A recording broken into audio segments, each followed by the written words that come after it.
So sir ఇప్పుడున్న major problem ఇంకొకటి మాట్లాడుకుంటే స్పాండిలైటిస్ అని చెప్పొచ్చు. ఈ కంప్యూటర్ లైఫ్ స్టైల్లో, హెక్టిక్ లైఫ్ స్టైల్లో స్పాండిలైటిస్ అనేది చాలా మేజర్ అకరింగ్ ప్రాబ్లం అని చెప్పొచ్చు. సో ఎందుకు వస్తుంది దీన్ని మెయిన్లీ హోమియోపతిలో ఏమైనా క్యూర్ చేసే విధానం ఏమైనా ఉన్నాయా? స్పాండిలైటిస్ సమస్య అనేది కామన్ సమస్య. కామన్గా చాలామందిలో ఈ మధ్య మనకు చాలామంది కాలర్ వేసుకుని వెళ్తుంటారు, సర్వైకల్ కాలర్. సో ఈ సమస్య కూడా మెజారిటీ పేషెంట్స్ కనిపిస్తుంది. ఎందుకు అంటే లైఫ్ స్టైల్ చేంజెసే కావచ్చు. ఎందుకంటే ఎక్కువగా మనకి స్పాండిలైటిస్ లేడీస్లో కనిపిస్తుంటుంది.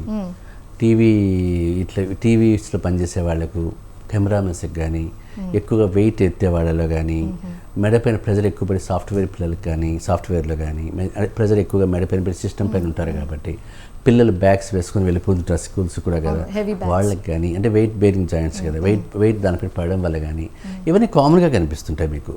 ఈ స్పాండిలైటిస్ సమస్య వచ్చింది కూడా చాలామంది పేషెంట్స్ ఏంటంటే కామన్గా మెడ నొప్పే కదా, పెద్ద పట్టించుకోని అవసరం లేదు, నెగ్లెక్ట్ చేస్తారు. చాలామంది చేస్తారు. ఎందుకంటే మామూలు మెడ నొప్పే కదా, పెద్ద దాని గురించి పెద్ద వర్రీ అవసరం లేదని. బట్ ఇక్కడ ఏంటంటే ఏ మెడ నొప్పి అయినా సరే కొన్ని రోజుల్లో మీరు అబ్జర్వ్ చేయాలి నొప్పి ఎలా వస్తూ ఉంది అనేది. ఆ నొప్పిలో స్టిఫ్నెస్ ఉండి, మెడలో స్టిఫ్నెస్ అంటే మెడ మూమెంట్ రెస్ట్రిక్ట్ అవుతూ ఉంటుంది ఉండి, ఆ నొప్పి ఇట్లా రేడియేట్ అవుతూ ఉంది. రేడియేషన్ ఇట్లా వేళ్ళ వరకు పాకుతూ ఉన్నా, తిమ్మిరిగా ఉన్నా, మొబిలిటీ ఫ్రీగా లేకపోయినా, స్టిఫ్నెస్ ఆఫ్ మజిల్స్ ఉన్నా కూడా ఆటోమేటిక్గా స్పాండిలైటిస్ కావచ్చేమని సస్పెక్ట్ చేయాలి తప్పనిసరిగా. ఈ 3 సింటమ్స్లో ఏవి కనిపించినా కూడా మీకు స్పాండిలైటిస్ కావచ్చు. అంటే మెడ నొప్పి అని కూడా అనుకోవచ్చు కదా. ఇప్పుడు మెడ నొప్పికి స్పాండిలైటిస్కి డిఫరెన్స్ ఏంటి? అదే మీకు చెప్పాను కదా, ఇప్పుడు మెడ నొప్పి అనేది నొప్పి అంతే. ఈ స్పాండిలైటిస్ మీకు ఏమైంది, తిమ్మిరి వస్తుంది, స్టిఫ్నెస్ ఉంటుంది, రేడియేటింగ్ టైప్ ఆఫ్ పెయిన్ రావచ్చు. అంటే మెడ దగ్గర నుంచి ఇట్లా ఫింగర్స్ వరకు రేడియేట్ కావచ్చు పెయిన్. ఈ టిప్ ఆఫ్ ద ఫింగర్స్లో తిమ్మిరిలాగా అనిపిస్తుంటుంది. గ్రిప్ దెబ్బతింటూ ఉంటుంది, పట్టు దెబ్బతింటుంది. ఏమైనా అనుకుని ఇలా పట్టుకున్నప్పుడు ఆ గ్రిప్ పోతూ ఉంటుంది. సో ఇలాంటి సిమ్టమ్స్ కనిపిస్తున్నాయంటే పేషెంట్కు తప్పనిసరిగా దానిపైన కేర్ తీసుకోవాలి తప్ప నెగ్లెక్ట్ చేయకూడదు.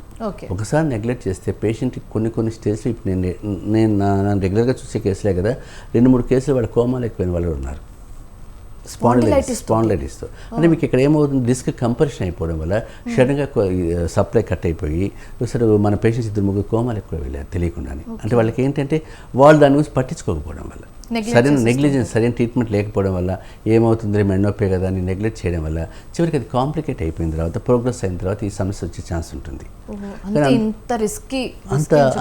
అంత ప్రోగ్రెస్ అయిన తర్వాత వరకు మనం తీసుకోకూడదు కేసుని. ఎప్పుడు కూడా డిస్క్ కంప్రెషన్, డిస్క్ బల్జ్ అవుతా ఉందంటే ఒక ఎంఆర్ఐ తీసుకుంటే మనకు తెలిసిపోతుంది ఎక్కడ బల్జ్ అవుతా ఉంది అనేది.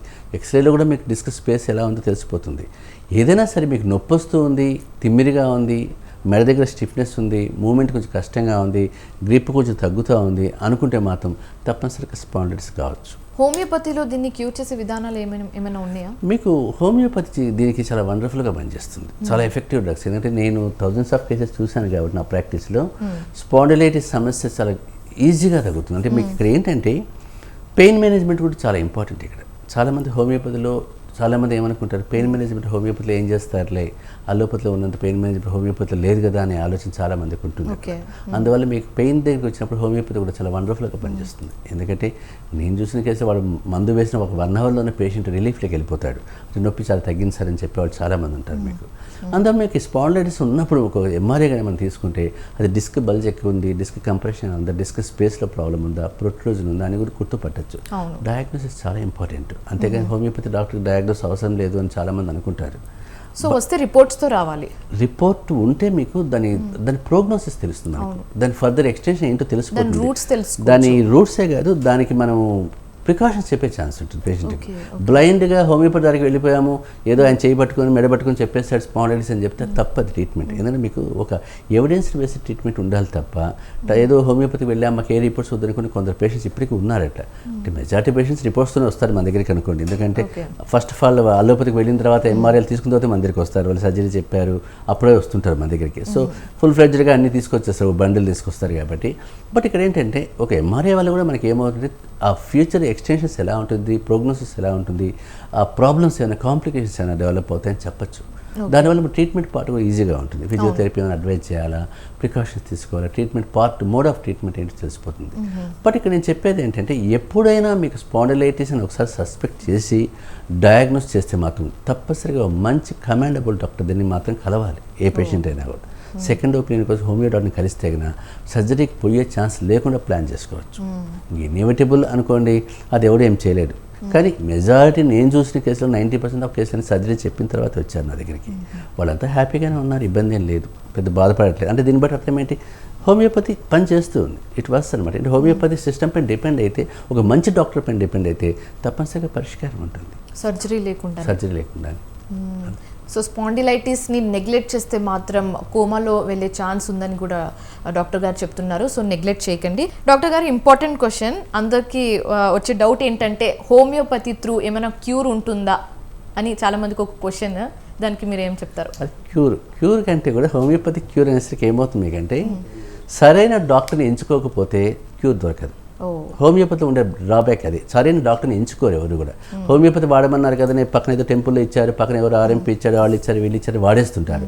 ఒక క్వాలిఫైడ్ డాక్టర్ని, ఒక కమాండబుల్ డాక్టర్ని, క్లినికల్ ఎక్స్పోజ్డ్ ఉండాలి డాక్టర్కు. అంటే క్లినికల్గా ఎక్స్పోజ్ అయ్యి ఉండాలి. ఇప్పుడు వేల కేసులు మనం చూసినప్పుడు మిమ్మల్ని చూస్తే అర్థమైపోతుంది మీ ప్రాబ్లం ఏంటి అనేది.